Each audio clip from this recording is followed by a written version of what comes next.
तो क्या लगता है सर, सरकार में बैठे लोगों को भारत में रहने का में तकलीफ कहाँ क्या जिस तरह से भारत सरकार रोज हिंदू मुस्लिम कर रही है, तो क्योंकि हिंदू मुस्लिम डरा हुआ है। मुस्लिम सोचता है कि भाई क्या है कि हम अगर बाल बच्चा मेरा बाहर सेटल हो जाए तो सेटल हो जाए।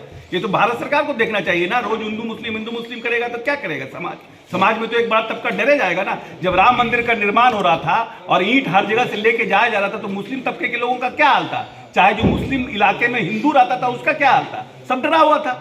वही हालत इन लोगों ने किया हुआ है देश में। इसका मतलब है सर, रहने में उन लोगों को तकलीफ आ रही है, डर लग रहा है। भाई डर किसको लगता है? मंत्री कह रहे हैं सर, आपके मंत्री नहीं है अब्दुल बारी सिद्दीकी। हाँ ठीक है, तो वो लोग कह रहे हैं, तो वो उनके मन की में भावना है।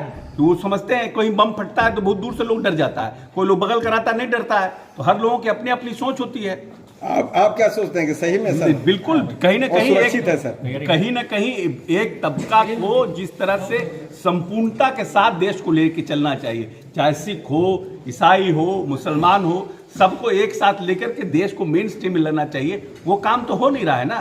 कभी कुछ बात बोल देता है, कहीं कोई कुछ बोल देता है। तो जो बड़ा तबका है उसको थोड़ा बहुत डरा हुआ रहता ही है भाई। मुस्लिम डरे हुए हैं सर, तबका डरा हुआ रहता ही है। जिस तरह का बयानबाजी चलता है उसमें से क्या करेगा तबका कभी। तो क्या लगता है सर, ये उम्र का तकाजा है या लंबे वर्षों से बिहार में राज करने का प्रभाव है? क्या तार तार करते हैं तो तड़क पर उतर आते हैं सर मुख्यमंत्री विधायकों के साथ। विधायकों के साथ तो जो लोग से जिनके साथ उनके व्यक्तिगत संबंध रहे हैं उनके बारे में मुख्यमंत्री जी ऐसा बोलते हैं। लेकिन कोई भावना तो मुख्यमंत्री जी की खराब नहीं है। मुख्यमंत्री जी की ना शालीनता में कोई कमी है, ना ईमानदारी में कोई कमी है। मुख्यमंत्री जी तो भूत और सब जितने लोग हैं सब मुख्यमंत्री जी से मिलते हैं, ऐसा है नहीं। आप लोगों का मीडिया के लोगों को दिखता है जो विधानसभा में मुख्यमंत्री, लेकिन विधानसभा के बाद जो मुख्यमंत्री से लोग मिलते हैं और जो बात करते हैं वो तो आप लोगों को दिखता नहीं है। लेकिन मुख्यमंत्री जी की शालीनता, ईमानदारी, काम करने का तरीका, इस सब में बहुत फर्क है। और हमको नहीं लगता है कि इस देश में भी इस तरह का कोई राजनेता है जो शालीनता के साथ राजनीति करने में विश्वास रखता है। अच्छा सर, एक सवाल सर, आज सीओ के साथ भी बैठक किया गया। सेकंड हाफ में उनको स्पष्ट निर्देश दिया गया है कि जो भी सरकारी जो भवन बनाने हैं उसके लिए ज़मीन की आवश्यकता है उसको चिन्हित करके जल्द से जल्द सरकार को दें। और उसके अलावा जितने भी दाखिल खारिज में पारदर्शिता है उसको बरता जाए, कम से कम समय में इसका निष्पादन किया जाए। एडीएम साहब को निर्देश दिया है, डीएम साहब ने भी सभी सीओ को निर्देश दिया है। अब इसका अनुपालन हम लोग नेक्स्ट ईयर में देखते हैं कि कैसे। जमुई के गढ़ी क्षेत्र में आपने निरीक्षण किया था, तो क्या पर्यटक स्थल कब तक कुछ कदम? मेडिकल कॉलेज नहीं चलना है, चलेंगे क्यों नहीं चलेंगे? तो सदर अस्पताल को तो हम खुद देख करके आए हैं। बगल में डुंडो गांव है सर, वहाँ डेड है सर। जो जहाँ पर अतिरिक्त स्वास्थ्य केंद्र और उप स्वास्थ्य केंद्र सर पूरी तरह मंत्री जी के गांव में पकड़ी में जाकर देख लीजिए सर, वहाँ डेड है, भवन में डेड। 2 दिन का है वहाँ पे, 2 दिन जाता है। 2 दिन का जहाँ जैसे है वहाँ जाता है। डॉक्टरों की कमी है।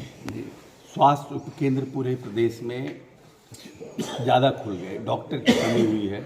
कुछ डॉक्टर, वो बहुत से डॉक्टर को अगर आप 2 साल 3 साल में देखिएगा तो लगभग 500-700 से ऊपर डॉक्टर को बर्खास्त किया गया नौकरी से, क्योंकि 6-6 साल से सरकार से तनख्वाह ले रहे थे और नौकरी पर नहीं थे।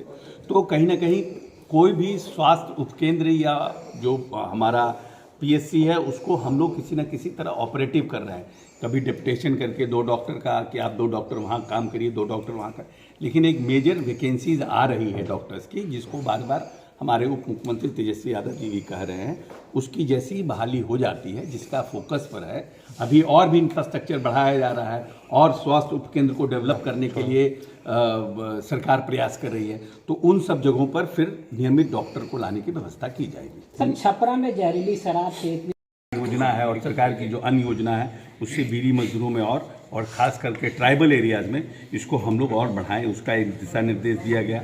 SC/ST विद्यालयों में जो परसेंटेज कहीं कहीं कम है, जैसे अगर 100 का है तो 80 हैं, 20 का रिक्तियाँ हैं या कहीं 17 की रिक्तियाँ हैं, तो उन सब रिक्तियों को आने वाले 1 महीना के अंदर भरने का निर्णय लिया गया है कि उन सभी रिक्तियों को आवासीय विद्यालय 100% 100% हमारा उसमें परफॉर्मेंस हमारा वहाँ पर हो, उसका निर्णय लिया गया है। जिले में अवैध बालू खनन किसी भी कीमत पर नहीं हो। जो हमारे अवैध लीजी हैं, जो लोग जिनको सरकार को जिन्होंने रेवेन्यू दिया है और जिन्होंने लिया है, उनके अलावा कोई भी व्यक्ति इस जिले में अवैध खनन किसी भी हालत में न करे।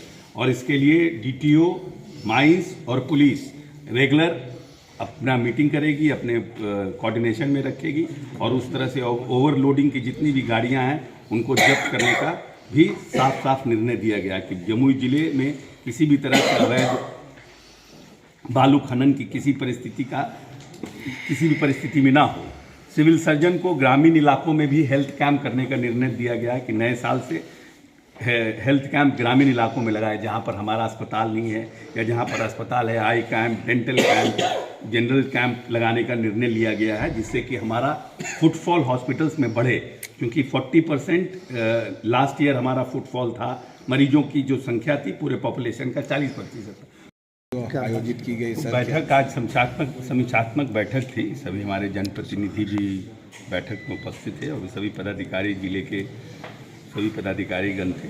जमुई सूखाग्रस्त जिला है, जिले में सुनिश्चित भूमि का रकबा कैसे बढ़ाया जाए, 5%, 10% हमारा हर साल बढ़ना चाहिए, क्योंकि हमारा हेल्थ फैसिलिटीज़ हम बढ़ा रहे हैं, एक्सरे बढ़ा रहे हैं, सीटी स्कैन बढ़ा रहे हैं, वही डायलिसिस का हम लोगों ने किया सब लोग, तो हमारे यहाँ फुटफॉल बढ़ना चाहिए। जिस तरह से हमारे हेल्थ सेक्टर में एक्सपेंशन सरकार कर रही है, हॉस्पिटलों का निर्माण, तो हमारा परसेंटेज बढ़ना चाहिए। तो हमारा परसेंटेज नहीं बढ़ रहा। लास्ट ईयर भी 40% था, इस साल भी जमुई में 40% है, तो ये कम से कम 50%, 60% तक जाना चाहिए। तब तो लोगों में विश्वास होगा कि सरकारी अस्पताल जो है वो और बेटर हो रहा है।